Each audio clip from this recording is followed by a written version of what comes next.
Mengadili. 1. Menyatakan terdakwa Nadiem Anwar Makarim tidak terbukti secara sah dan meyakinkan bersalah melakukan tindak pidana sebagaimana dalam dakwaan primer. 2. Membebaskan terdakwa oleh karena itu dari dakwaan primer tersebut. 3.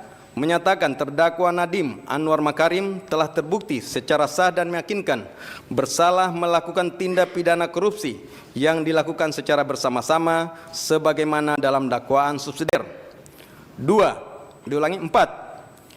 Menjatuhkan pidana kepada terdakwa oleh karena itu dengan pidana penjara selama 10 tahun dan pidana denda sejumlah 1 miliar yang harus dibayar dalam jangka waktu 1 bulan dan dapat diperpanjang untuk paling lama 1 bulan sejak putusan berkekuatan hukum tetap. 5.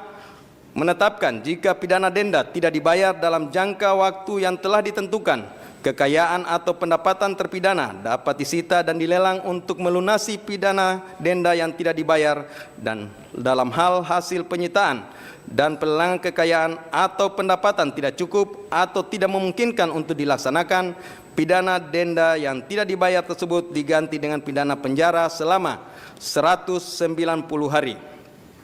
6.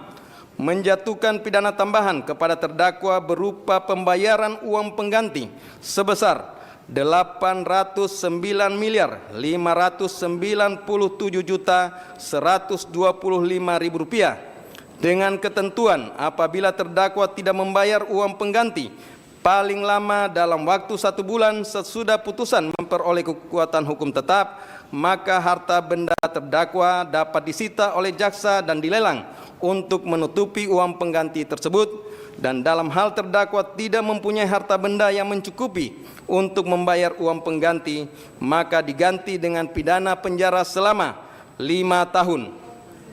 7. Menetapkan masa penangkapan dan penahanan yang telah dijalani terdakwa dikurangkan seluruhnya dari pidana yang dijatuhkan dengan ketentuan masa selama terdakwa berada dalam rumah tahanan negara diperhitungkan secara penuh, sedangkan masa selama terdakwa menjalani penahanan rumah sejak tanggal 12 Mei 2026 diperhitungkan sepertiga sesuai dengan ketentuan undang-undang. 8. Menetapkan terdakwa tetap ditahan. 9. Menetapkan barang bukti berupa barang bukti dokumen sebanyak 66 item sebagaimana tertuang dalam berkas perkara dipergunakan dalam perkara lain atas nama terdakwa Juristan daftar pencarian orang.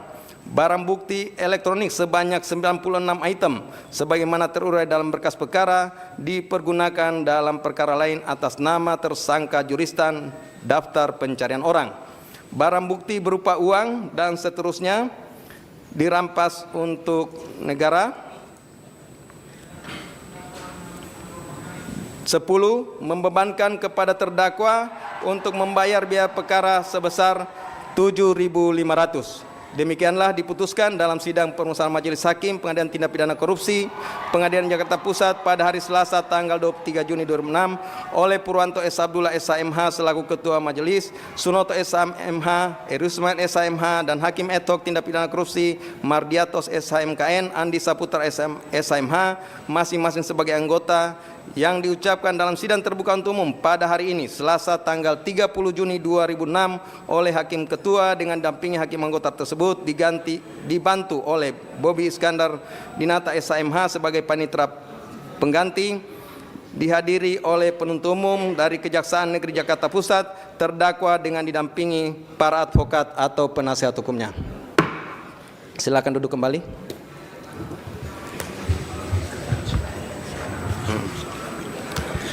Jadi demikian ya pembacaan putusan dari Majelis Hakim. Seperti kita sama dengarkan bahwa dalam pengambilan putusan ini tidak bulat. Salah satu hakim anggota menyatakan berbeda pendapat.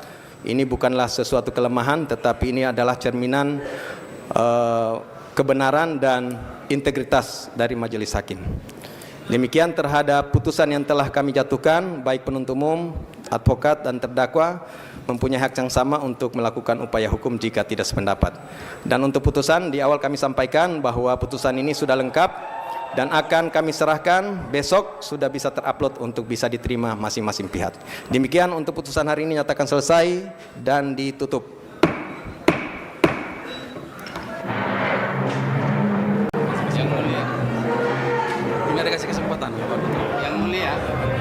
Yang mulia, ada acara yang belum terlewatkan adalah memberikan kesempatan kepada terdakwa untuk menyampaikan sikapnya. Loh, kenapa mesti buru-buru yang mulia?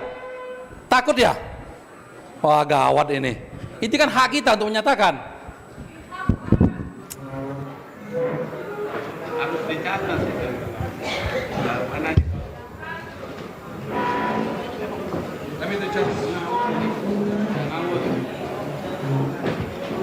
Jadi dari 100.000 peserta magang itu setelah 6 bulan 30% diantaranya itu langsung bekerja.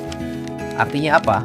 Nah, program ini juga merupakan jembatan nyata bagi mahasiswa yang baru lulus kuliah untuk dapat langsung bekerja dan langsung dapat memperoleh penghasilan.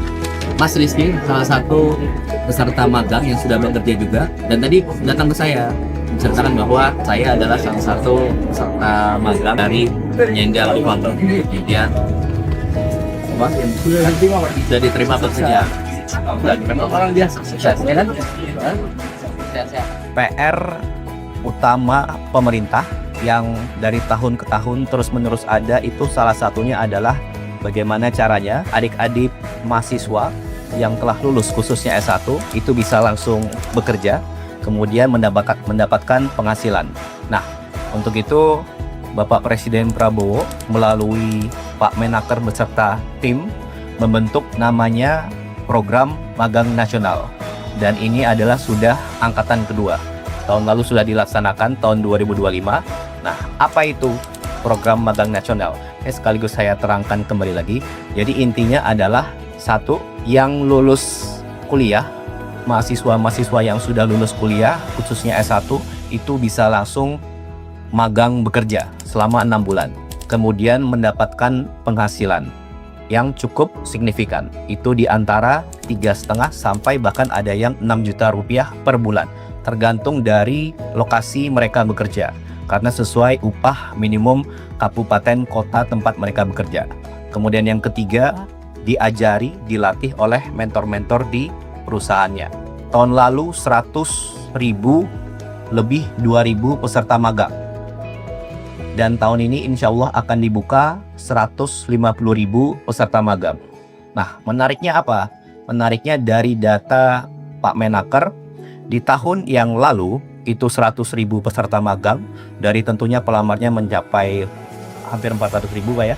Nah, jadi dari 100.000 peserta magang itu setelah 6 bulan 30% diantaranya itu langsung bekerja. Artinya apa? Nah, program ini juga merupakan jembatan nyata bagi mahasiswa yang baru lulus kuliah untuk dapat langsung bekerja dan langsung dapat memperoleh penghasilan. Ada tambahan juga, jadi selain dari mahasiswa yang baru lulus S1, tapi juga nanti ada beberapa yang dapat ikut program ini, yaitu dari profesi, kemudian dari saudara-saudara kita penyandang disabilitas. Jadi kalau yang sesuai data itu 30% dari 100.000 kemarin yang angkatan pertama itu langsung bekerja di perusahaan itu. Jadi sesuai data Kemenaker 30% sudah pasti langsung bekerja, kemudian lebihnya sisanya itu dalam waktu 2-3 bulan ini akan direkrut oleh perusahaan-perusahaan lainnya. Begitu kira-kira ya. Kemudian terima kasih kepada perusahaan-perusahaan yang BUMN, kemudian swasta, itu angkatan pertama ada 8.800 perusahaan, dan insya Allah kita harapkan di tahun ini angkatan kedua akan lebih banyak, dan tentunya semakin banyak semakin baik. Nanti untuk mekanismenya, detailnya bagaimana akan dijelaskan lebih lanjut oleh Pak Menaker, sekaligus kapan waktu pendaftarannya. Kalau tidak salah insya Allah bulan Juli, dan nanti bulan Agustus sudah bisa magang. Kemudian tadi contoh ya, ada beberapa, satu mungkin yang menarik, penghasilannya saat magang 5,5 juta rupiah, kemudian kurang dari 2 minggu dia selesai magang, langsung diterima bekerja, dan di gaji pertamanya itu naik menjadi hampir 7 juta. Mudah-mudahan program ini akan semakin besar, karena tahun lalu 100.000 dan tahun ini 150.000, dan insya Allah semakin bermanfaat untuk kedepannya. Untuk detail teknis pendaftarannya nanti akan dijelaskan oleh Pak Menaker. Terima kasih. Luar biasa.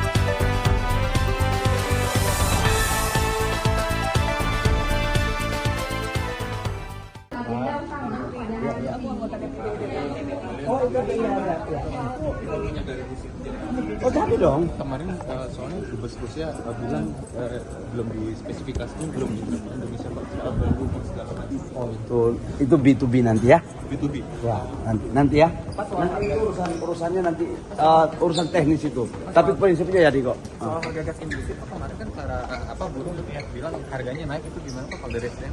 Kalau HGBT nggak naik, tapi kalau memang harganya dari LNG pasti naik.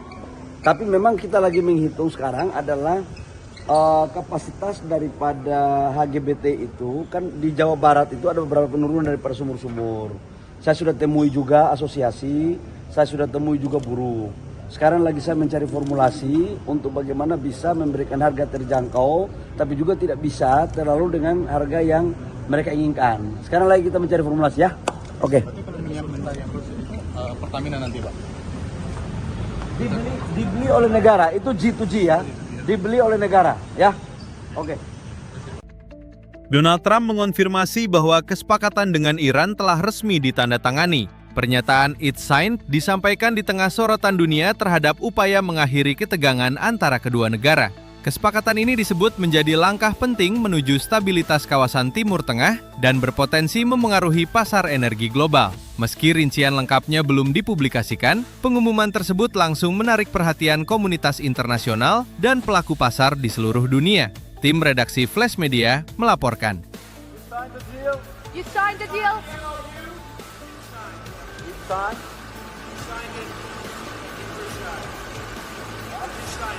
The stories made in Versailles?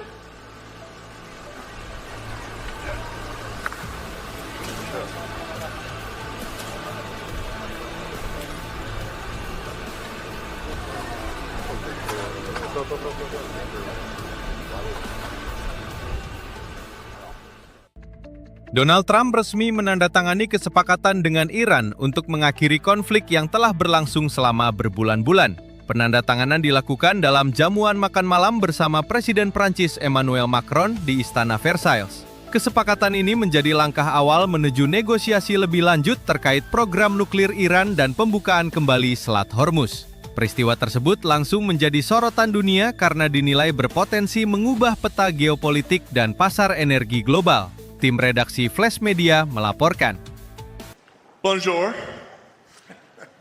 You've been clear, President Trump, the United States is not going to directly pay Iran, but the U.S. is going to let the Iranians start making billions of dollars, selling oil, accessing this reconstruction fund. Only if they're doing things right. Only if, Peter, only if, we're not doing anything. We're not putting up money. Only if they're doing things right. If they're doing things right, if people want to invest, they can invest. But they had this $300 million fund. It's only $300 billion fund. It's only if they're doing things right. Remember this also. When you talk about billions of dollars, they've had much more than $1 trillion worth of damage done. They got a long way. There'll be 15 to 20 years to rebuild what they have right now. So they have to behave themselves. If they're not behaving, they get hit again. You know, they'll be hit again because we can do it very easily. It's going to take a long way for them to build back their anti-aircraft stuff. It's going to take, and you know, the other thing I want to thank China, President Xi, I was with him, and he stayed neutral, totally neutral, and I appreciate it. And I want to thank Vladimir Putin. He was very neutral. They could have made it much more difficult for us. And I want to say it, you know, somebody would say, oh, that's terrible. He's thanking President Xi of China. Well, let me tell you, I had a long talk with him. You know, they have shoulder weapons to knock down airplanes that it's not like the real deal, but they're accurate. They're fairly accurate. I said, I would really appreciate you're not giving or selling any of that stuff to Iran. And you know what? For the most part, he didn't. So I just want to thank them because they made it a lot better. Can you explain, though, what the difference is between giving Iran U.S. dollars and unfreezing U.S. dollars? Well, the unfreezing, that's an easy one to answer. We have taken a lot of their money, and we have their money. We have taken their money. It's not our money. It's their money, and we froze it. At a certain point in time, I guess we're going to have to give it back. You know, if we didn't give it back, nobody would ever invest in the dollar again. If you took their money, because I thought about it, you know, I'm not the most perfect person. I said to Scott, why do we keep their money? What the hell are we giving it back to them? But, you know, people from lots of nations, some nations we don't agree with, they have their money. The dollar's become very strong under me. And they don't want to have a little conflict with somebody and end up having the United States just take their money. So if you do that, you really don't have a system. What should we expect from the second stage of the negotiation from this memorandum? I don't know. It's a 60-day period or so. I think it's going to happen fairly on time. We've been both involved. I think they're going to want to get it done. Iran wants to get it done. They have to get back to business. And the relationship is now normalized. So I think it's going to go pretty quickly, Steve. Could go faster. Could take longer, too, but it could go faster. There's so much interest in the text of the document. Why not release the document? Oh, I will. Why not release it? Well, because I'd like to get a formal setting first before we do that. But I have no problem with that. It's a good document. Here's what it says. Iran will never have a nuclear weapon. That's what it says. It won't have one. To buy, to develop, they will not have a nuclear weapon. And I would say that's about 99.9% of what I wanted, because we couldn't let that happen. You couldn't let that happen. And they won't have a nuclear weapon. Now, in addition to that, the Strait is going to be open toll-free. And it's toll-free beyond the 60 days. It's not, somebody said, oh, it's toll-free for 6. No. It's toll-free, period. When it opens permanently, it'll be toll-free. I want to congratulate our Navy because the naval blockade was unbelievable. But I'll not only release it, I'll probably have a press conference and read it to you word by word so that the press covers it accurately. Because it's a very important document, and unlike Obama, who could have destroyed the Middle East with a horrible JCPOA, it is the worst agreement. That was a road to a nuclear weapon. Mine is a wall against a nuclear weapon. I mean, I see these people say, but we already had one. That was the worst. He paid a fortune for it. We paid nothing. We don't pay. There was some statement, we're going to spend $300 billion. No, we're not. We're allowed to go and invest if we wanted to someday in the future. We have no obligation whatsoever. It could be that Iran will turn out to be successful when they have oil. But if we left a week ago, just left, before the last two attacks, it would have taken them 20 years to rebuild Iran. So, but I'll go over the document with the media in a couple of days.